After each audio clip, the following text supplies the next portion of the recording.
Although may savings kami, hindi din namin alam kung paano siya i-utilize. Yung idea pala na yun na lahat i-di-divide mo sa 2, may sometimes hindi na siya magwo-work kasi what if yung isa wala na talagang pang-share dun sa 50% Hmm. share. Dahil nahihirapan kaming parang mag-adjust dun sa expenses ng bawat isa. Maraming mga blind spots na hindi mo makikita na puwede palang i-improve kasi for the longest time ikaw lang yung tumitingin dun sa budget mo. Okay. Hi, Kim and Robert. And it's been 10 months, kung maalala nyo pa, ganun na katagal since we started or since you enrolled doon sa 90-day coaching program ni MIT. And thank you for agreeing na ma-feature kayo here in MIT's channel, ultimately to inspire other young couples on how you went through your journey as individuals when it comes to finances. And then parang meron kasing transition to being a married couple, right? So, sige, siguro para mas makilala muna nila kayo, let's have a quick introductions. So, hi, I'm Kimberly. I'm currently working at corporate. Around magte-10 years na ako sa corporate. Tapos, newly married lang kami ni Robert. Yeah, siya yung husband ko. Thanks for that wonderful intro. So, ako si Robert, currently rin, same experience sa kanya. Almost 10 years na kami nag-work next year sa corporate. In terms of other stuff, marami na kami siya, mas marami, pero ako mas recently nagjo-join, tapos tumutulong sa mga plan. Marami kami nagiging business, mga side hustle na start, and yung iba nag-stop, yung iba kino-continue, at iba may bago ulit. So, magwa 1 year na din since nung last na enroll namin kay Ate Tess. So, when you say newly married, ilang years na? 1.5 1 and a years. half, One and a magto-2. half, no? Kailan ang anniversary nyo, Robert? That's it. Thank you for sharing those things. And I'm curious lang, no? So, are you responsible for your own money as a couple, or parang do you support your parents, your family? Nagbibigay kami ng support sa both parents namin. Ako mostly sa family, tapos siya parents kasi medyo independent yung mga kapatid. Okay. So that's an important information, no? Kasi for sure maraming makaka-relate diyan. Ako rin, most of my clients, 90% siguro are supporting their families. So, mukhang napakasipag yung dalawa kasi you are almost 10 years, both of you working in the corporate. Tapos sabi ni Robert, madami kayong businesses and side hustles. So, despite that, why did you decide to enroll doon sa financial coaching program? Newly married kasi kami, parang hindi namin parang alam namin na meron kaming money, tapos may budget kami. So, nagkaroon kasi kami ng struggle how to manage. Parang paano namin pagko-combine yung income naming dalawa. And then given na magkaiba kami ng parang spending habit, tapos ako, meron akong family na sinusupport, siya din. Siya kasi mas less lang yung support niya sa family. So ako, marami akong sinasagot, may HMO, may insurance, tas yung budget monthly, ganun. So parang on our side, nahihirapan kaming parang mag-adjust dun sa expenses ng bawat isa. Tapos, although may savings kami, hindi din namin alam kung paano siya i-utilize. So, may mga times na parang meron naman kaming pera pero parang kinakapos kami or somehow nagi-guilty kami gumastos. Different aspects. So, Robert, nabanggit ni Kim na magkaiba kayo ng spending habits. Kasi 'di ba, when you get married, hindi lang yung actual money yung ipagko-combine or ina-navigate through ninyo, but also the different habits when it comes to money. So, sa tingin mo, Robert, ano yung main na pagkakaiba niyo ni Kim? I think, ang malaking pagkakaiba namin is yun sa nabanggit niya, yung support sa family. Magkaiba talaga siya ng malaki yung difference nun.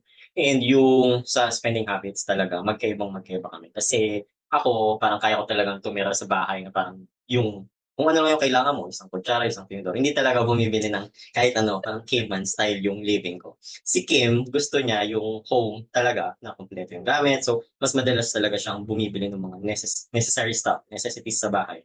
So ako, bago ako bumili ng kunwari pangalawang kutsara, ang tagal ko pang pagdedesisyonan yun. And yung clash lagi ng thought na bibili na ba or hindi, lagi kaming may ganong discussion. Kasi siya gusto niyang bumili na, pero ako iniisip ko, may kutsara pa naman eh. So laging ganun yung discussion namin tuwing bibili. Yun yung malaking naging adjustment namin. Kasi yung minsan ang tagal talaga yung naabot para lang bumili ng bagong gamit dahil Mm. sa magkaibang mindset niya. Mm. So, I guess it's parang bridging the gap between enjoying the Mhm. life right now or baka naman puwede pang i-delay. So, Mm. paano kayo nagkasundo dun? So, 'di ba isa yun sa mga in-address natin, biggest aspect na in-address natin during the coaching program. So, punta tayo mamaya doon. Ayun, natanong ko yung pagkakaiba nyo as individuals, of course, when it comes to money. Pero ano naman yung tingin nyo pagkakapareho nyo? I think pinakapagkaparehas namin is matindi kami mag-save. Talagang ever since kapag sinabi namin ganito yung savings, ganito talaga yung savings. So anong percent yung sinabi namin, talagang sinusunod namin yun no matter what sa bawat ano namin, sa bawat budgeting namin. Mm. Kahit minsan na may mga nasa-sacrifice ka, kunwari bawas ng 2 meal fees ngayon kasi para ma-reach yung savings na inallocate. Pero yun yung something na similar talaga kami. Solid yung savings mindset namin talaga. Yun yung sa tingin ko. Okay. Kim, anything to add? I think yun naman, parehas naman kami doon sa pag-save. Tapos, siguro parehas din kami nagpa-prioritize ng family. Kasi, parang kapag tinanong mo siya, or tinanong niya ako if may something na need ng help, parang nandiyan kami lagi to help. So, parang on our side, sometimes na overlook namin yung budget kasi nag-help kami with other people. And that's good that you are agreeing on that matter. Kasi it could be a circumstance na yung isa may sinusupport na family, yung isa wala. Pero pagdating sa pagbibigay ng support, since virtually parang nagiging isa na lang yung bucket of money nyo, parang sumusupport na rin yung isa dun sa family of the partner. And not everyone is able to have that communication na kung paano yung gagawin. At least for you, pareho yun sa inyo. Clear kumbaga yung priorities nyo that you are both family-centered. Tama ba? Yep. Yan. Agree. Okay. So, sabi nyo, ito, naalala ko, yung biggest struggle nyo is, pareho kayong saver, meron kayong sistema, bawat isa, sa paano nyo minamanage yung pera nyo, paano kayo mag-budget. Ang problema, kahit parehong okay yun, nung join na kayo, nagkipag-asawa kayo, dun na nagkagulo-gulo. So, can you describe kung ano specifically yung magulo and paano siya naayos? Ano yung mga key aspects na tinakol or tawag dito, inadjust para umayos siya? Kasi yung budget namin before, so parang ako, nung nandun pa ako sa bahay ng parents ko, wala kang binabayarang rent. Tapos parang yung gastos lang talaga namin is yung parang everyday na pagkain, kuryente, gano'n. Tapos nandun din yung kuya ko, so may ka-share din ako sa budget sa bahay. So yung sahod ko, sakto yon for my expenses, my savings, and then yung everyday namin sa bahay. Pero sa kanila kasi, meron silang rent. Tapos, although may mga kahati din siya sa bahay nila, medyo malaki kasi yung expenses dun sa bahay nila. So, parang ano ba ide-describe yung budget ko before? Ayun, mas malaki yung allocation kasi dati ako ever since nagre-rent talaga kami. So, yung, allocation talaga dun is malaking napupunta sa utilities. Eh, since madami din kami dati sa bahay, mas malaki yung utilities namin sa kuryente and tubig. So, mas malaki yung binibigay na amount. While unlike nung lumipat na ako, ta's nag-separate na kami, ta's nag-rent ng bagong bahay. Yun, yung bagong adjustment naman namin is yung mga gastos na iba. Kasi doon, di kami bumibili ng mga gamit na kasi meron ng mga gamit. Mm. Pero kapag nag-start ka kasi talagang mag-separate. Hindi, tsaka bukod dun, Mhm. sanay na yung budget mo na may cut ng rent. Mm. Pero yung sahod ko kasi walang rent dun. So, parang malaking parang allocation yun sa'kin na yung bigay ko sa family ko ta's mag-aambag pa ako sa rent sa Mm. bahay, sa utilities, ta's hahati ko siya. Eh, adjusted na yung sahod niya sa gano'n. So, parang nung nagsama kami, parang wala nang natitira talaga sa'kin ta's parang, um, parang tinitipid ko na yung sarili ko ta's di ko sinasabi sa kanya. Ta's parang pagkakain kami sa labas, parang nahihiya na lang yung isa na humindi, pero negative na pala siya, gano'n. Tsaka yung talagang una kasi start namin talaga yung technique yung talagang 50-50 sa lahat. Yung Hmm. 50% kahit meron kang ibang ginagastusan na hindi mo naman 50%. Yung idea pala na yun na lahat i-di-divide mo sa 2, may sometimes hindi na siya magwo-work kasi what if yung isa wala na talagang pang-share dun sa 50% Hmm. share niya. Which is yun yung madalas nangyayari. So, o nagpa-pile up na lang ta's hanggang sa mga susunod na budget na me-mess up na kasi hinahabol niya pa rin or hinahabol pa rin ng someone sa'min yung 50% share. Yun yung talagang naggumulo sa buhay namin. Grabe but were you able to communicate that? Kasi sabi ni Kim kanina parang nahihiya na sabihin na nabibitin na pala. Eh, kailangan paglalabas kayo sasabihin mo na, dito lang tayo sa mura muna, pero hindi mo masabi na wala ka na palang sariling budget. Alam ba yun ng bawat isa on the onset or hindi pa? Nung una hindi, actually. Parang parang kasi Ikaw nagki-crave kasi parang ilang araw ka ng lutong bahay tapos parang gusto mo mag-milk tea, pero wala ka na palang budget. Eh, 'pag hindi ka kumain, hindi din siya kakain. Which is Hmm. ako, pero so napipilitan yung isa na, "Sige mag-milk tea na tayo," wag ganun. Tas parang 'pag nag-compute ng budget at the end of the day, negative na siya. Tapos then before, wala din kaming allocation with yung mga daily expenses namin. So, parang ang nangyayari is nagka-calculate kami at the end of per payday. So, parang hindi kami aware kung nagsosobra na yung gastos namin. So, pagdating ng sahod namin, dun namin nalalaman na wala na pala kaming sahod. Okay. So, I think malaking factor diyan yung nabanggit niyo dati na yung credit card. Because you're using the credit card tapos hindi naman siya cut off na lang ata or every payday niyo siya titignan. Dun yung makikita na negative na pala. Okay. Mm. So, those are the challenges, no? Parang maliliit lang na bagay, pero pag it's been happening for a long time, hindi mo mamalayan, parang okay naman yung sweldo ko. Right? Like, hindi naman kayo nangungutang, like, hindi naman kayo, alam yun, super nagdi-negative. But, ang gulo eh. Yun yung nakaka-stress. Think na sinabi yung last time. So, with that, ano yung mga key aspects na in-adjust with your money management system or budgeting to make things work better for you? So, yung changes, yung number one na nakatulong sa'min is yung habit of really tracking. So, yung first activity natin to really track yung everyday expenses, huwag nang papatagalin. Nakikita namin na, oh, ang dami na nating dining out. Tas, yung pag-categorize ng bawat spending. So, yun yung another adjustment. And, yung paggawa natin ng allocation. So, yun talaga yung parang malaking change sa'min na ginagawa pa rin namin hanggang ngayon is yung spending namin talagang may allocation yan. Nung nag-exercise tayo, tinanong mo kami if may reading room, for example, sa electricity. Kasi dati kung magkano lang yung bill, yun lang din talaga yung allocate namin. Pero ngayon, tumaas o bumaba yung bill namin. Same pa rin yung sinisave namin sa electricity. So, nung summer, kahit na Ay, oo ano, nga. Oh. mataas yung bill, okey lang kasi Oh, may that's mga good. na-save pa kami dun sa tag-ulan. So, meron kaming extra budget for electricity. So, okey lang mag-aircon. So, yun, talagang nakatulong sa'min yung allocation and yun yung communication pa rin talaga on both. Medyo risk taker ako tsaka mabilis akong gumastos. So, yung communication with Robert na parang, "We have this budget, anong tingin mo, puwede ba natin panggastusin?" Mas naging open kayo.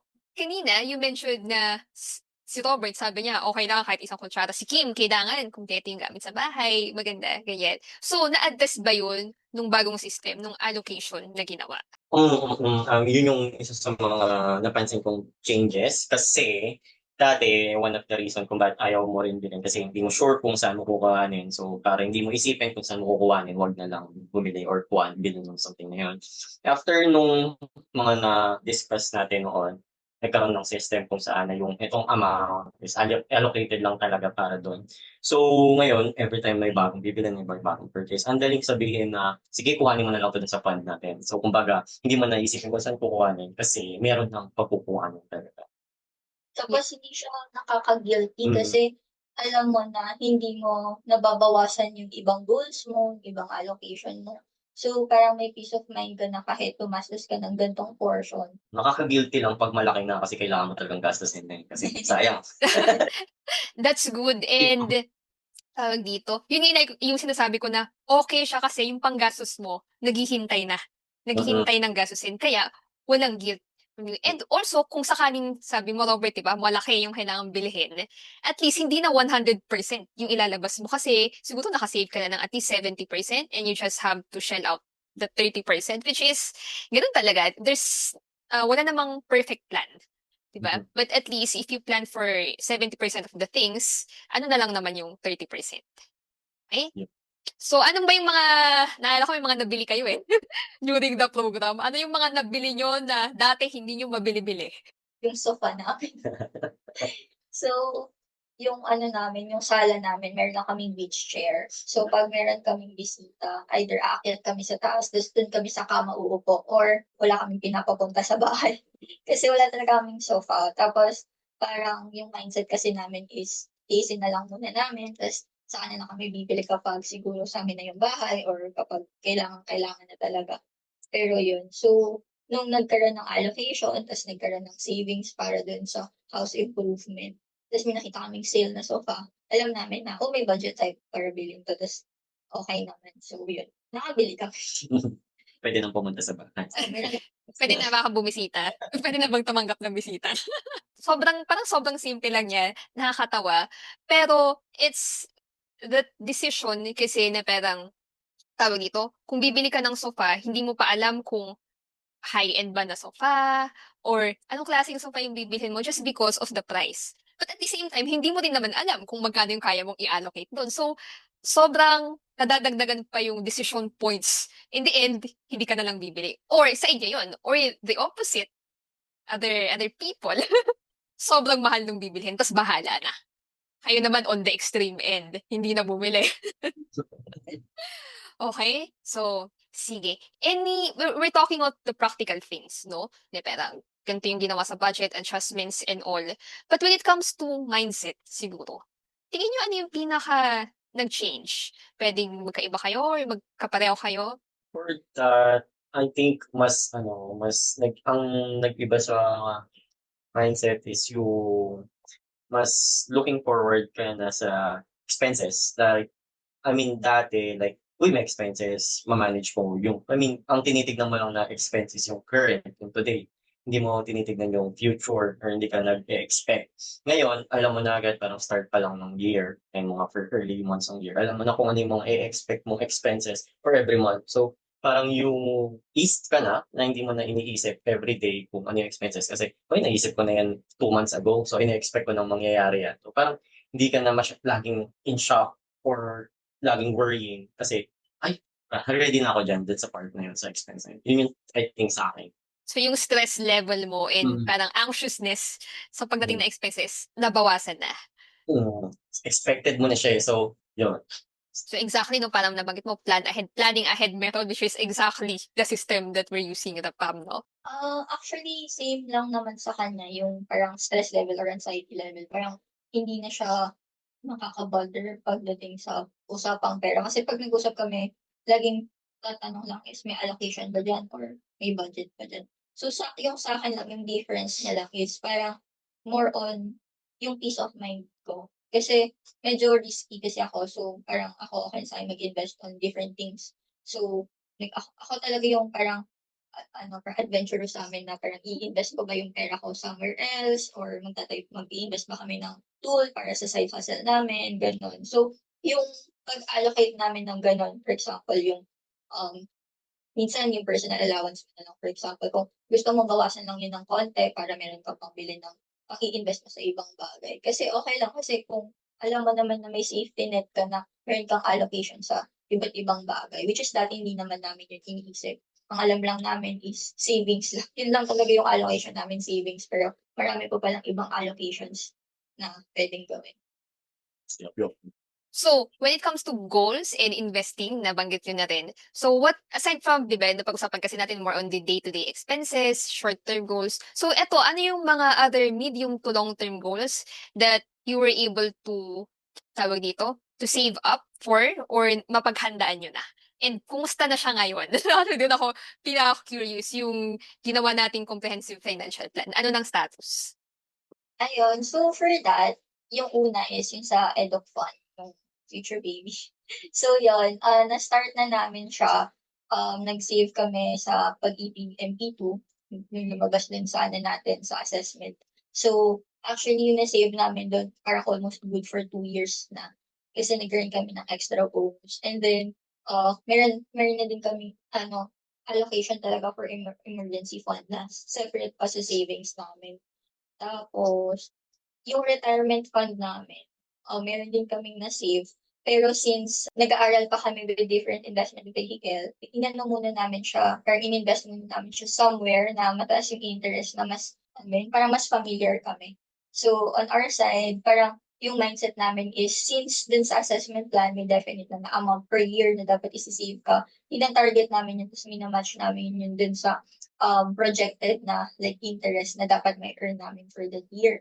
So, isa din yan sa naka-help sa'min kasi hindi siya nakaka-frustrate kung parang gaano kalaki ba dapat yung isi-save ko para sa future or para sa isang goal namin. So, yun yung emergency fund, edu fund, tas retirement din yung mga na-start na namin na savings. Tsaka yung ngayon yung sa business funds na ginagamit na din natin sa upcoming business plan namin. So yun, I mean ang daling mag-go sa decision na sige try natin yung path na yan kasi may allocated na nga ta's may funds na rin na continuous na dadagdagan ta's continuous din na available whenever meron kaming decision na kailangang pondohan. So yun. So, nakita ko rin yung excitement ni ni Robert when it comes to investment. Kasi before, I remember parang siya yung mas conservative. And sabi mo nga, Kim, ikaw yung mas risk taker. Kumbaga, yung risk tolerance mo mas mataas kaysa kay Robert. So, Robert, how are you able to navigate that change? Parang ano yung nakatulong sa'yo na para okay nang mag-invest dito, ilagay yung pera dyan, etc. Siguro 'pag tumingin na si Kim ng masama sa'kin. Nakita na kasi ang one thing na yung madalas talaga natin ginagawa nun is yung projection. Kapag pinapakita na ni Kim yung projection sa possible na, growth or yung yield nung plano, 'pag pinakita namin yung projection dun mas napapa-agree ka ta's nakikita mo talaga na, "Oh, oo nga tamang option yan or good decision yan na to go through." I mean, I think one thing na napansin I think one thing na natutunan talaga namin dun is yung visibility sa target mo, sa goal mo para yung decision mo grounded siya sa something. Kasi baseline talaga namin yun dun sa assessment. So, parang 'pag may decision making kami dun, babalik kami dun sa assessment. Ano ba ang target natin? Kailangan ba natin maging parang conservative or puwede pa tayong maging adventurous or mag-take ng mas malaking risk, ganyan. Thank you for sharing that and congratulations sa wins. And in less than a year, ang dami ng changes and wins na nangyari or na-achieve nyo. And I think that's the beauty of having the mindset to na hindi porke yun yung sinabi ko na investment is nakarely na lang kayo doon. You still have that freedom and doon pa rin pumapasok yung decision making and doing your own due diligence and research as well. Hindi kayo naging dependent doon because you now have the confidence, 'di ba, to make financial decisions for yourself. And importante talaga, 'di ba? Yun yung hinalight natin. Alam mo yung goal mo. Kung paano mo ina-achieve, yun na yung mga may leeway pwede mong pag-isipan. You have different options. Kasi what I recommended na investments may not be the most comfortable for you right now. So, mas go kayo sa kung saan kayo mas komportable. Parang ganun ba yung nangyari? So, thank you for sharing the wins. I'm curious, meron bang mga challenges na na-experience kayo in the past 10 months? Siguro yun pa din, may mga times na nagla-lapse pa din kami sa pag pag-log nung expenses. Kasi nagpapasan kami ng resibo, gano'n. Tapos may mga times din na sumosobra pa din sa budget kasi hindi parang nag-i-impulse pa rin ang Mm. buy. So, Mm. ayun pa din, parang tina-try pa din na i-control yung mga impulse buys. And how do you bounce back? How did you bounce back from those mini challenges? Mostly ako yung may impulse buy. Ayun, most of the ang ginagawa is yung yung tinitignan namin yung next month. Like, let's say next month may plan kaming trip, so 1 week. Isipin na, 1 week, so pwede nating bawasan yung sa budget natin sa grocery kasi since 1 week wala sa bahay. So yung nagba-bounce pa kami by looking forward again sa next month. So titignan mo kung ano ba yung possible changes next month. Kapag ginawa namin yun, nakakabalik na kami dun sa proper budgeting pa rin. So, think yun yung madalas namin ginagawa. And dini-disable ko na yung Shopee ni Kim nila. Awesome, awesome. Kasi yun nga, that's really proof na hindi naman perfect, 'di ba? It's wala, nabubuhay tayo, there are impulses, we have emotions, and okay lang naman yun. Don't be so too harsh on yourself kasi pwede namang mag-adjust palagi. And that's what budgeting or having a system is, 'di ba? That you can constantly adjust depending sa kung anong situation meron kayo. Okay? Sige. So going back to the program, meron ba kayong parang surprising na experience na hindi you in-expect going into the program? Yeah, I'll go first. Sa'kin yung yung something na common tsaka something na alam mo na, pero hindi mo pa rin ginagawa. Like, one thing na alam mo na kung ilan yung kapatid mong magbi-birthday ngayong taon.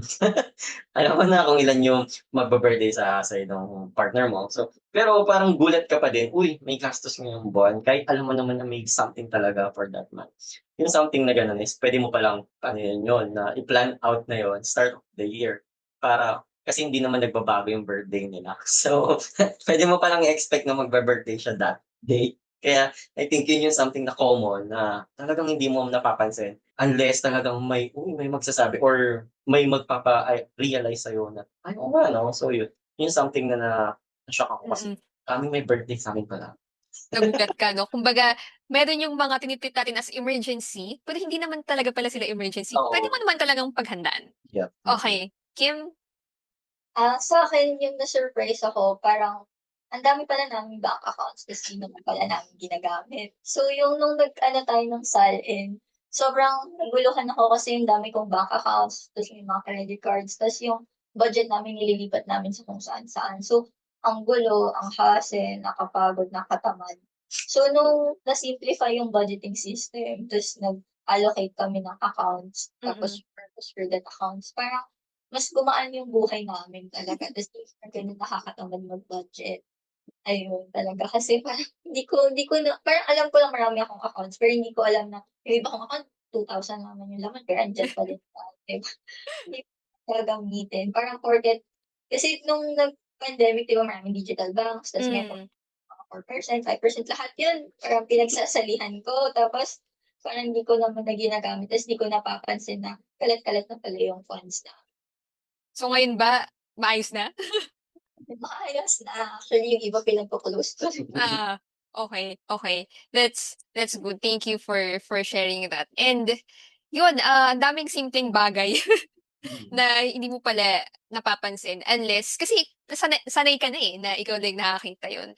Pero 'pag may third party, another set of eyes to look at what's happening right now, to audit kumbaga, doon mas nagiging clear, napo-point out yung mga little things na puwede naman palang baguhin, but the impact is really huge. Tsaka ang ganda nung sinabi mo, Kim, na anong tawag dito, nakakatamad. Ang gulo-gulo. So, mas lalong ayaw mong harapin kasi nga ang gulo-gulo especially for you na working, tapos may mga side hustle pa. So, busy kumbaga, busy yung lifestyle and kung when it comes to finances, ang hirap pang gawin, 'di lalong ayaw mo na. So, the key here is simplifying things and adapting your system to the current lifestyle that you have in terms of time and effort especially. Alright, sige. When it comes to working with me, meron ba kayong anything surprising? I know matagal na tayong magkakakilala, pero meron bang na-surprise kayo sa approach that we did? What wala naman, normal lang. Normal na Ate Flex. Siguro ano, yung na nagulat ako kapag nagtatanong ka with regards to the expenses. Kasi 'di ba wala na I mean hindi naman namin naisip na itanong sa'min I mean bago ka bumili tanongin yung sarili mo, "Kailangan mo ba 'to? Masaya ka ba dito?" Gano'n. Ta's parang dun sa coaching session na 'pag nagtatanong ka na, "Ano 'tong binili mo?" Parang napapa-setback kami na, "Oo nga, ba't ko ba siya binili?" Gano'n. Ta's parang hindi naman sa pinapagalitan pero parang napapa-reflect ka dun sa binili mo ta's parang parang moving forward 'pag bibili ka, May boses ba? Ate Brex Ba't mo yan binibili? May gano'n. Pero it's more on being mindful talaga when with the things that you are buying. Remember our first session is parang habitudes, 'di ba?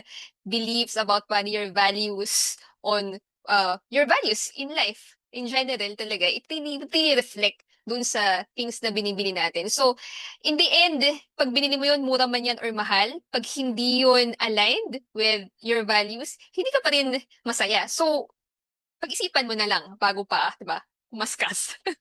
Ta's ano, actually, parang if I recall yun during sa consultation natin, parang minsan nakakagulat din kapag yung reaction mo, like 'pag may binili kami ta's parang masaya talaga kami dun, parang ine-encourage mo kami na okey lang yun, gano'n. Ta's parang, parang yung ine-expect kasi namin sa coaching parang medyo strict, gano'n. Ta's parang puro essentials, gano'n. Pero hindi pala siya gano'n. So, parang na-appreciate namin na, balanced yung sa coaching na talagang align siya kung paano kami gumastos or ano talaga yung mga pinagbibili namin, gano'n. Yan. Yeah, perfect explanation of my approach talaga when it comes to coaching. Kasi kung pinagbawalan mo yan, edi for sure sasabog yan one day, splurge din. And you defeat the purpose of this whole thing that we're doing. Yon. So I'm glad that you are happy. Sana ganun sa mga purchases nyo right now and yung working towards your financial goals. Mukha naman, you both are glowing, glowing talaga. And Tumatama. yun pa pala, I remember, na parang sabi nyo, because of um, being more mindful in how you handle your finances, it affected your health and fitness goals. Kumusta yun? Yung diet, oo, madalas kasi kami bumibili na lang ng foods last time. And ngayon, actually, nung nakilala namin si Landers, hindi man na kami mas mag-grocery ng alam mo yun, ng hindi time consuming at hindi rin sakto lang sa price and sakto sa budget, pasok sa budget. Dati kasi yung diet na puro fried chicken talaga. Yun yung nag-iba. Like, at ngayon, medyo nga nag-gain na kami ng weight. Hindi ko alam kung good news or bad news, pero it's a news. So I think yun yung one thing na nagbago rin is yung diet namin. Ngayon, ang dalas na namin magluto. Hmm. Nagagalit na nga kasi luto pa ng luto. Oo nga Ang pala, Robert, ikaw yung masipag magluto, no? dati kasi parang bibili ka na lang talaga tapos yung parang pagpasok mo sa isang fast food na iba na yung lasa ng chicken pala kasi pag araw-araw ka na nagchi-chicken. So I think nagbago rin yung diet namin kasi mas okay na yung budgeting namin sa groceries namin, sa groceries. Parang mas looking forward na kami sa luto niya kaysa kumain sa labas. Wow, pwede na magtayo ng restaurant yan. Yeah, and it shows that yun nga, having control in your finances also affects your routines. Mm. Talagang minsan mapipilitan ka talagang baguhin eh, for the better naman, para ma-achieve mo yung goals mo, financial goals moving forward. Okay? So, yan. Eto, few more questions. So, what would, dito kasi when it comes to financial coaching, a lot of people are hesitant. Siguro, merong misunderstanding on what financial coaching is, 'di ba, dito sa Philippines. So, what would you tell someone based on the experience that you had? What would you tell someone who's considering in investing in financial coaching pero nagdadalawang isip, siguro hindi alam kung anong i-expect, and would you say, is it worth it? Investment nyo sa program. For me, siguro kung iniisip mo na kumuha, i-go mo na yan. Kasi ibig sabihin nun, there's parang subconsciously may iniisip ka na meron pang something na pwedeng i-improve. And for me, parang worth it talaga siya. Kasi, yun nga, gaya ng sabi kanina, maraming mga blind spots na hindi mo makikita na pwede palang improve kasi for the longest time, ikaw lang yung tumitingin dun sa budget mo. So kung, meron kang plans, parang gusto mo talagang mag-grow, parang gusto mo talagang ma-achieve yung plans mo, it's really worth it to work with a financial coach. Thank you for Okay lang. sharing, Kim. Ikaw, Robert. Siguro ang sa-suggest ko is yung emptier cup kasi ang dami mo agad iniisip, ang dami mo agad ina-assume, ta's ang dami mo agad sinasabi na alam mo yon or aware ka na dun ta's hindi ko na kailangan yun. Siguro ang suggestion ko is emptier cup kasi yun, sabi nga rin ni Kim, magugulat ka, may mga bagay ka palang hindi mo alam na ginagawa mo, pero alam mo na dapat di mo yun ginagawa or kinokontrol mo yun. So, open ka dapat sa possibilities kasi hindi lang siya financial coaching, eh, more on ano siya, eh, personal personal growth muna, eh, bago mo I mean sarili mo muna yung magbabago yung habits mo, yung day to day bago magbabago yung spending mo. Ayun, tapos add ko lang din kasi parang siguro yung iba ina-assume na parang one size fits all, 'di ba? Parang nagulat din kami na sobrang customizable na kung paano mo kami hinandle, na talagang fit dun sa priority namin na focus kami sa future goals namin and sa goal. Sana mas maging open pa yung others to financial coaching and kasi coaching is more on communication. Parang kung kung willing ka to be open dun sa mga goals mo and plans mo, talagang mahe-help ka ng program. Thank you for sharing those very kind words. And also, if I may add, 'di ba, ang dami naman na kasing content online, like pwede mong ma-research lahat. But ultimately, knowing is different from doing. And doing is difficult when you are on your own, siguro, at lalo na kung wala kang direksyon. But coaching helps with being accountable with things. And lalo na, 'di ba, parang may magbabantay, quote unquote, magbabantay sa'yo na coach to really make your journey smoother and less stressful. Ayun. Sige, ultimate question. Ganun eh. So, what would you advise to young, newly married couples when it comes to handling finances? Ako na muna. May bala, oh, sige.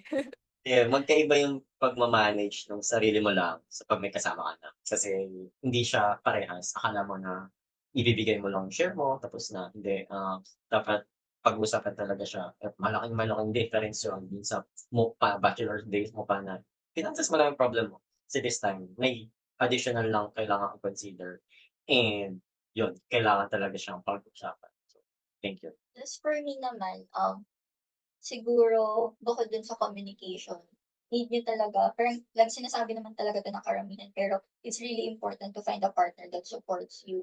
Kasi, 'pag Mm. dun sa siyempre married na kayo tas hindi naman porket married kayo isa lang yung goal niyo. Siyempre meron kayong goal na magkasama, meron kayong goal na magkahiwalay. Parang iko-communicate niyo kung nasaan yung lugar niyo dun sa support ng para mag-grow kayo together and separately. So, number one dun is finances kasi siyempre kapag may gusto kang i-pursue talagang gagastos ka. Ngayon kung hindi naiintindihan ng partner mo kung ba't ka gumagastos dun, so parang they might think na parang selfish ka or unfair ka. Tapos parang, ginagastos mo lang yung pera mo for your own good. Pero if your partner truly supports and understand you, they know na itong expense mo na 'to, kapag siyempre 'pag nag-grow ka, mag-go-grow din kayo together as a family. Galing.